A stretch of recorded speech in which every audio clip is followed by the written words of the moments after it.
What's up, everyone? John Rettinger from Techno Buffalo here, and we have a hands-on with the very elusive Samsung Galaxy Tab 8.9. This guy's been announced, but we haven't really seen it much in the wild. From a spec standpoint, very familiar to the Tab 10.1, 1280 by 800 screen, although it's got an 8.9-inch display. It's got Samsung's TouchWiz on top, which is actually pretty neat. It's got this thing called Live Panels. Let me show you. Go ahead and tap that, and I know you guys love that joke. It makes me laugh every time too. And it'll launch stuff right on top of whatever you're doing, which is sort of a neat little trick. Alright, but enough of that. Let's go ahead and talk about specs and take a tour of the device. From a spec standpoint, other than the screen size, it's almost identical actually to the Tab 10.1. So on the right hand side, depending on how you're looking at it, or the left hand side, let's go with right. So holding it up like this. You've got your power and lock button, volume rocker up and down. It looks very similar. It's an extremely thin device. 3.5mm headset jack. That same white matte look on the back. I believe a 3-megapixel camera with autofocus and LED flash. And there is your charging port and dual speakers. And it sounds like the Tab is yelling at me. There are a few differences here now that we've got TouchWiz sitting on top of course, Honeycomb, being powered by NVIDIA's Tegra 2 processor. So we've got some sort of unique things here you don't see in typical Honeycomb. So this is a bit of a tweak here in settings. And if we go ahead and jump on into them, you can see things look a little bit different. Very Samsung TouchWiz-y. One of the other cool things that I'm really happy about is that button right there. That takes a screenshot of whatever you're doing. So you get a noise, go ahead and hit it. Boom. And now you've got a screenshot of what you're doing.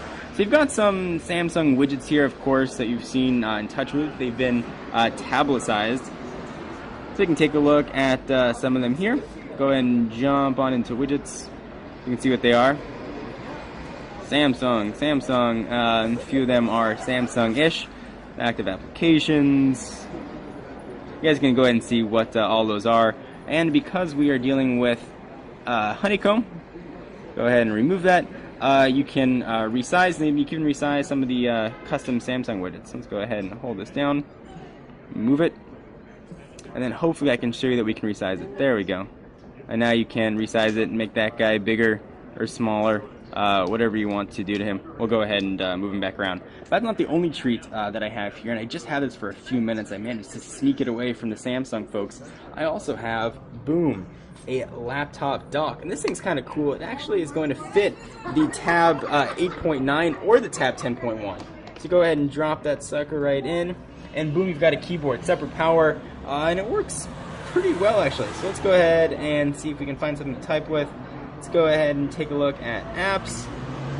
Let's check out browser. No internet connectivity here, unfortunately. Don't type URL. So it's typing pretty quickly. Techno Buffalo actually started populating. And it works. It's a keyboard. You can hide the on-screen keyboard if you like. Here are some of the options on it. They're going to drag this away from me in a minute, so I don't have that much time to show you. But you guys can see all this right here. Relatively decent size, you can see sort of versus my hand. For a size comparison, let me show you what with the BlackBerry 9900, since that's what I have handy. So it's a pretty decent sized keyboard, chiclet form factor. Let's go ahead and pull this out of here. With one hand is a bit more difficult thing to expect. Let's see how thick the keyboard dock is. It's not that bad actually. You can see there's that same charging port if you want to charge it. And there is a bit of a rubber stopper on the back. So push that off to the side and put that down. And this has been a very quick, little bit rushed tour, let's say, of the Samsung Galaxy Tab 8.9. I don't have any sort of carrier availability or anything like that, or when it's going to be able to purchase one. But it is announced, and here it is in the wild. It's sort of the Loch Ness monster of the tablet world. So, Samsung Galaxy Tab 8.9. I am John Rettinger from Techno Buffalo, and hopefully I'll have more information for you on this guy very soon. So is this a tablet you've been waiting for? Is this a form factor that you want? Do you like the 8.9 screen versus the 10.1? It's a bit smaller, certainly not pocketable, but a relatively decent form factor. So I'm John Rettinger from Techno Buffalo. I'll see you in the next video.